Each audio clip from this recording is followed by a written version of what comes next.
Dear sisters and brothers, we realize the worth of something, especially in its absence. Today we reflect on the promise of Jesus to us, I am the bread of life. Let us remember how much we miss receiving this bread of life physically when we cannot attend Mass, and let us honor Blessed Imelda, the patron saint of the first communicants, whose greatest desire was to receive Holy Communion. Blessed Imelda Lambertini had a remarkable experience with Holy Communion. She lived in Bologna, Italy, in the 1300s.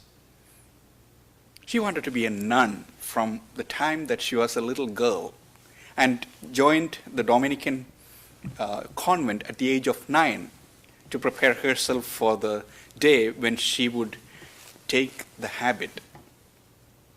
Her greatest desire was to receive Holy Communion.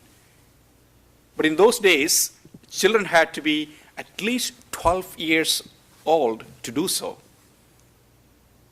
Imelda begged for an exception to the rule, but the chaplain refused.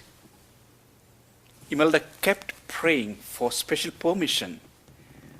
Her prayers were miraculously answered on the Feast of the Ascension in 1333. After Mass, she prayed in her place in the chapel, where one of the nuns was putting away the sacred vessels. Suddenly, the nun heard a noise and turned towards Imelda. Hovering in mid-air in front of Imelda as she knelt in prayer was a sacred host, the Blessed Eucharist, shining with bright and forceful light. The frightened nun ran to find the chaplain. By the time the chaplain arrived, the nuns and some onlookers had crowded into the chapel, awestruck. And the priest saw the shining, hovering host. He put on his vestments, went over to the girl, and took the miraculous host in his hands and gave her Holy Communion. Some minutes later, after the crowd had dispersed, the Mother Superior came to Imelda to call her for breakfast. She found the girl still kneeling with a smile on her face, but Imelda was dead. She had died of love, in ecstasy after receiving Christ in the Eucharist. He had longed to be with her even more than she had longed to be with him. Blessed Imelda's body is incorrupt, and you can still see that today in the church where she is interred in Bologna. She is the patron saint of the first communicants. Jesus says in today's gospel, I am the living bread that came down from heaven. Whoever eats this bread will live forever.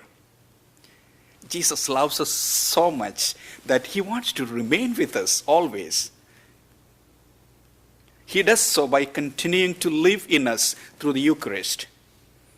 Today, during this lockdown, when we cannot attend Mass and receive Holy Communion, we realize our own longing for the Eucharist and the reception of communion.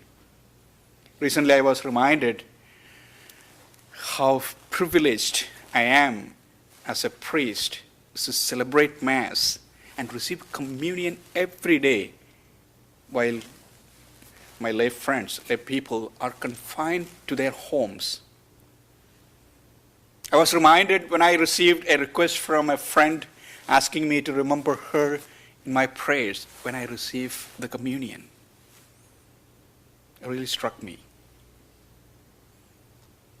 During this pandemic, I believe it is our duty and our privilege as priests to represent the faithful as we offer the Eucharist and pray for God's intervention.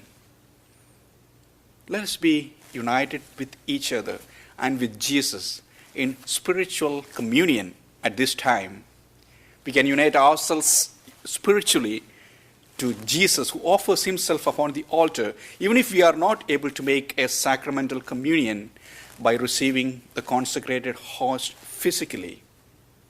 May the good Lord continue to bless and keep your family safe.